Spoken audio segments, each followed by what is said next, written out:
Well, Chris, this also happens to be the A&M put you on the spot question of the Oh, week. all right. They want to know, Chris, given the resilience of the beauty segment in retail and Target's challenges, does the end of this partnership more strongly signal how retailers should refocus on their standalone retail experience over a store-in-store, or does it signal just how deep Target's struggles go?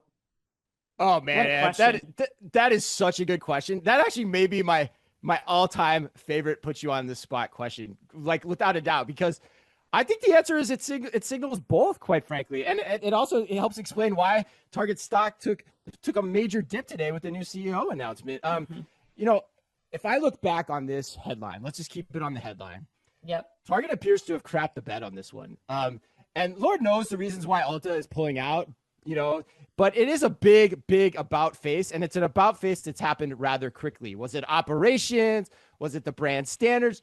Who knows? Time will tell. We'll probably get answers to that over time. But now, Target is faced with a really tough situation. It has to comp against the loss of what has been publicly stated as one of its biggest comp drivers ever since Yep. the partnership started. At least that is my recollection of reading the recent earnings reports for the last 2 years. It's every All of call. It's been part of every earnings call right, for the it has, last right? I'm several not years. making Yeah. that up, right? No. So all of which goes back to the broader question now of shop and shops, which A&M smartly is asking.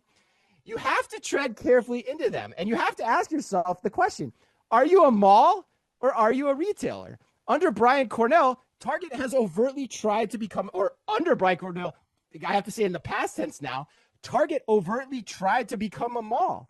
And the next place it's going to bite them in the rear is with the CVS partnership, because food as medicine is the biggest trend that's going to shape grocery over the next 10 years and even longer. Hmm. And Target gave away the RX tie ins to that trend.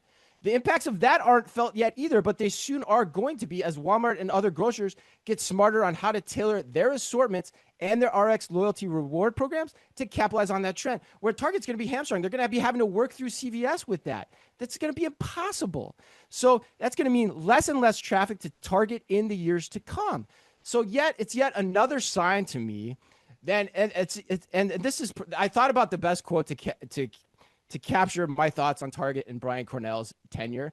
A rival CEO exec told me about Brian Cornell one time that Brian, and this is a CEO of a 10 plus billion-dollar retailer. This is a real quote he said to me. Brian Cornell wouldn't understand my strategy if I wrote it down and handed it to him on a cocktail napkin.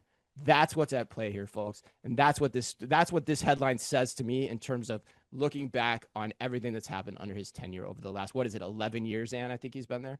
I think so, 2014. Yeah.